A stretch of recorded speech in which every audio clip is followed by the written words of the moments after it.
Hey there, welcome back. I always say to our listeners, you've got these incredible minds, always hungry for those deeper insights.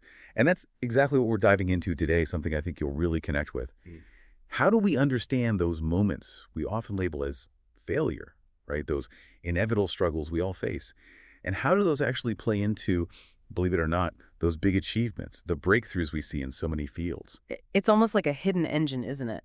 This episode is all about unpacking that very dynamic, especially for someone like you who loves to see the patterns behind success. We're looking at how those who achieve great things, those pioneers in art, those relentless scientists, even those daring explorers, how they actually use setbacks, not as the end, but as a springboard, a launching point to propel themselves forward. Exactly. And for this deep dive, we've been digging into a fascinating book that delves into this very thing, the paths to greatness, and how they're often anything but straight lines. And our mission here is to pull out those key insights, those surprising stories, those aha moments that challenge how we normally think about success. To give you, our listeners, a more complete picture of what it takes to truly master something, to be at the top of your game, whatever your game is. So let's jump right in. This book we're exploring, it starts with a really intriguing point about this whole idea of failure and whether that's even the right word to use. The author argues that failure as a concept, it's almost too static, too final. It doesn't capture the real process, the messy, dynamic process of learning and adapting that happens after a setback, don't you think? I'd absolutely agree. The book really digs into that, highlighting how once we actually engage with those moments, analyze them, pull out the lessons, they change. The event itself changes from a full stop to, well, maybe a comma. It becomes a data point, an experiment that didn't quite go to plan. Like you said, an opportunity for reinvention. That initial sting might still be there, but the essence of what happened shifts. And there's this really cool word the author introduces from the 19th century, this alternative way to think about a setback. Blankness. It's so evocative, right? The image of a clean slate, a sudden clearing. It might feel disorienting at first, but it holds so much potential for what could come next. Such a great analogy. Blankness implies not just an absence, but that very condition you need for something new to emerge. It highlights that what looks like a dead end might actually open up completely new possibilities. The author even makes a parallel to francium, the element, which is a real thing, we can measure Yeah. its effects, but it's never been isolated, never held in its pure form. Similarly, pinpointing the exact moment when failure flips into learning, that can be elusive, but the impact, unmistakable. Yeah, that's so interesting, that kind of fleeting, almost paradoxical nature of it. Hmm. It makes you think these stories of people rising above huge obstacles, they're all around us, but we don't always see the pattern, the connections. It reminds me of target panic in archery. That phenomenon where an archer, sometimes because they're so intensely focused on the outcome, suddenly can't aim. It's a real thing, but not always openly talked about or fully understood. And what's super relevant here is how that connects to the Archer's paradox. It's not a complete loss of skill, but a subtle, almost counterintuitive adjustment needed for accuracy. Just like an archer might have to aim slightly off center to hit the bullseye, the road to those big achievements, it's rarely a perfectly straight line. You often need those seemingly indirect, even paradoxical moves. That's a key takeaway right there. Don't get discouraged by those sideways steps. Sometimes they're the very thing that gets you closer to your goal. Which leads perfectly into the idea of the near win, right? The book really dives into how those almost moments can be powerful motivators. Like, remember that iconic moment, Julie Moss collapsing just before the finish line at the Ironman? Mhm. She didn't win, but the sheer drama, the sheer determination in those final steps, it resonated big time. Huge impact.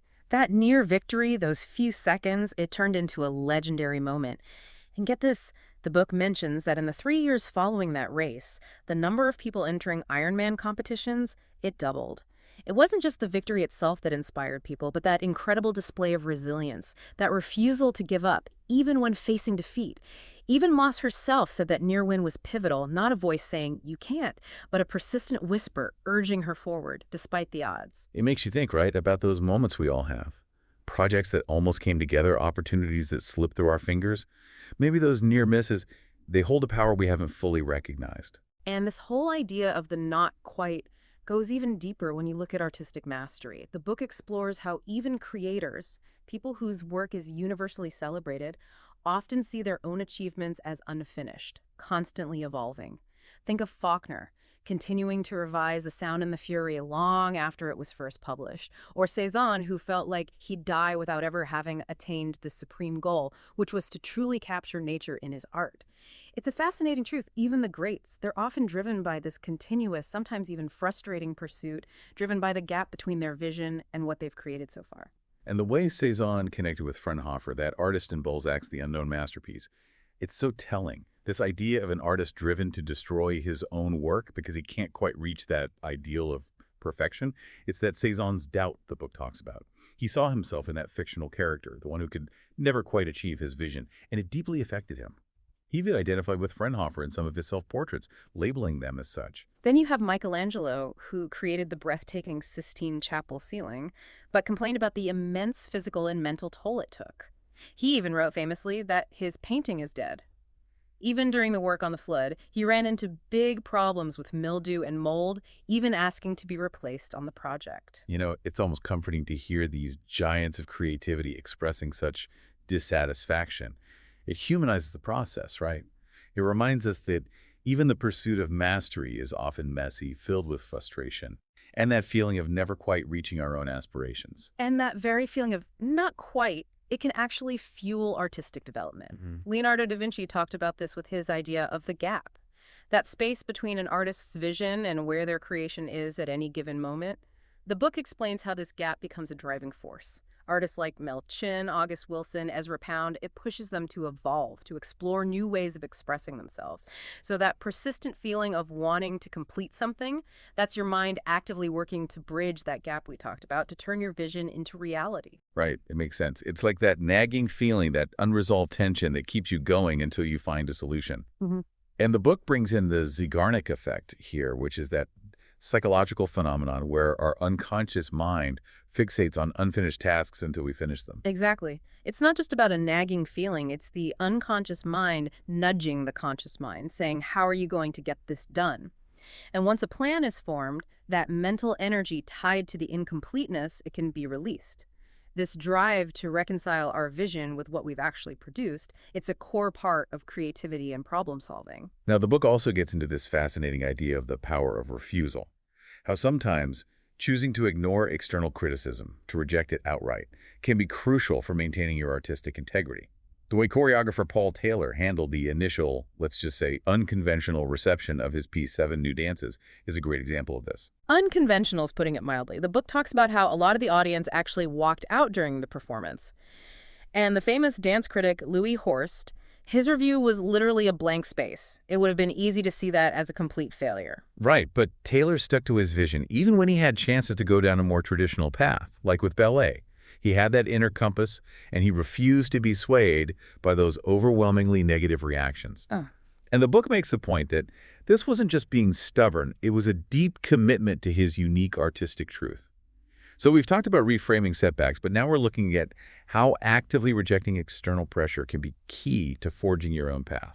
And this need for a protected space, a safe haven, where new work can develop without being judged too early, it's essential. The book gives the example of jazz improvisation.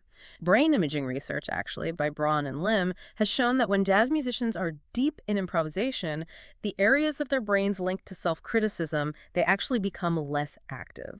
It shows that having a non-judgmental space, even internally, is crucial for creativity, for allowing exploration without that immediate fear of evaluation. It's like when you're just jamming with friends, right? Not overthinking every note, just going with the flow.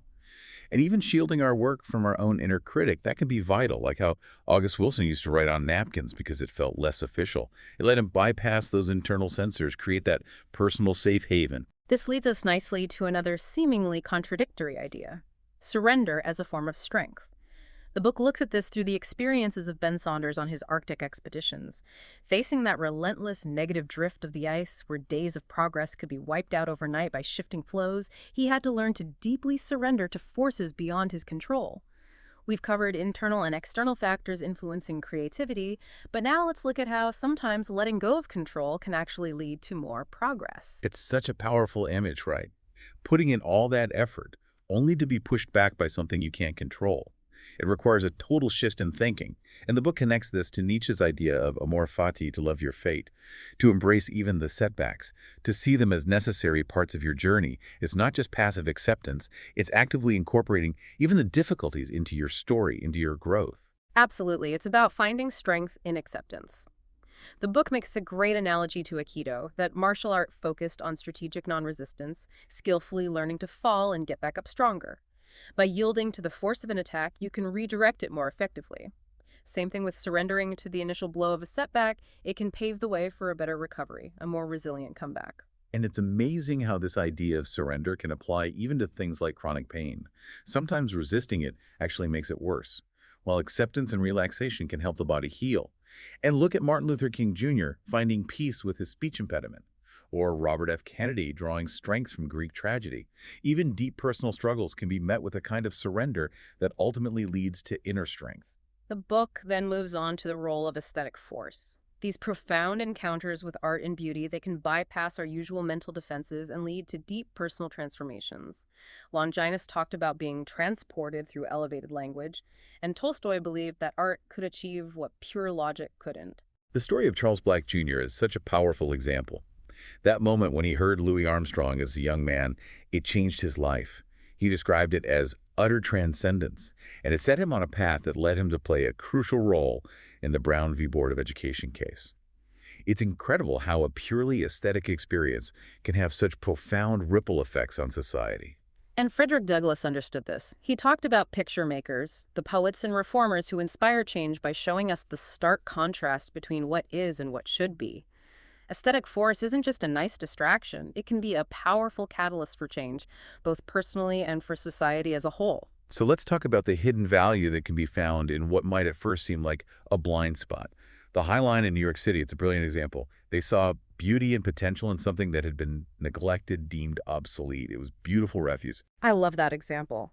This abandoned elevated railway, overgrown with plants, forgotten by most people, it was transformed into this incredibly popular public space. But it took a collective shift in perspective. Seeing past the disrepair to recognize its inherent beauty, its potential for something new, it's a powerful reminder that what we might dismiss can hold unexpected value. And there's that great anecdote about Sarah Blakely's father. He used to ask her every day at dinner, "What did you fail at today?" It instilled this mindset of embracing experimentation, of seeing failure not as something to be ashamed of, but as a core part of learning and growth. Even initiatives like FailCon, where people openly share their unintended outcomes, it shows a growing understanding of the value in those experiences. The book even brings this into the world of development aid. Tim Broadhead, he suggests that a consistently high success rate might actually mean we're tackling problems that are too simple, or maybe even fooling ourselves about the true impact of our efforts.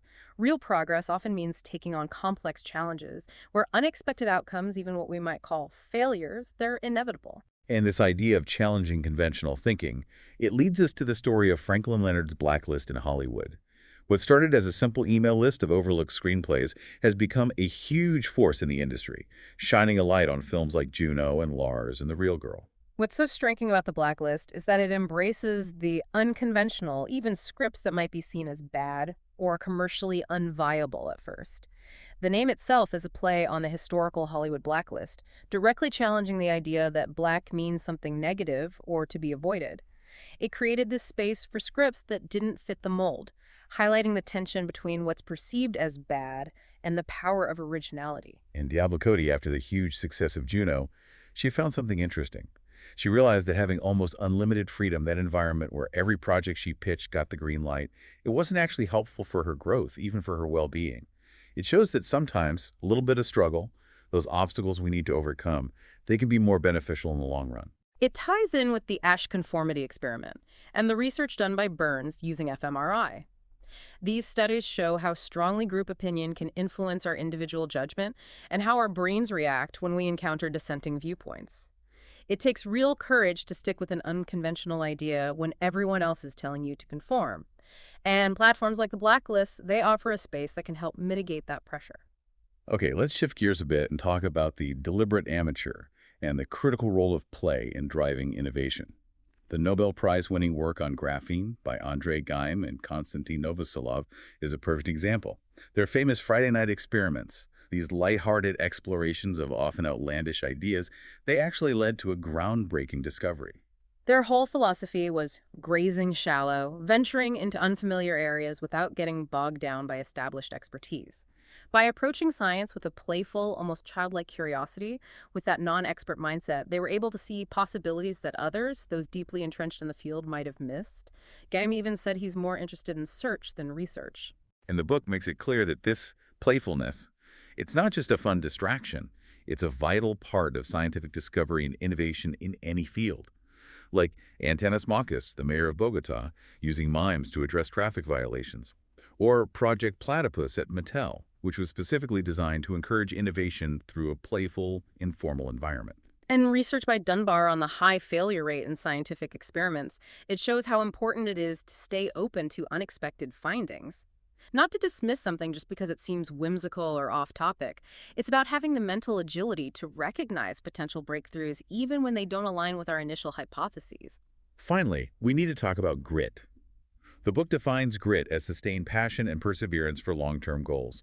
That ability to stay committed to something, even when it gets tough, and distinguishes it from simple persistence.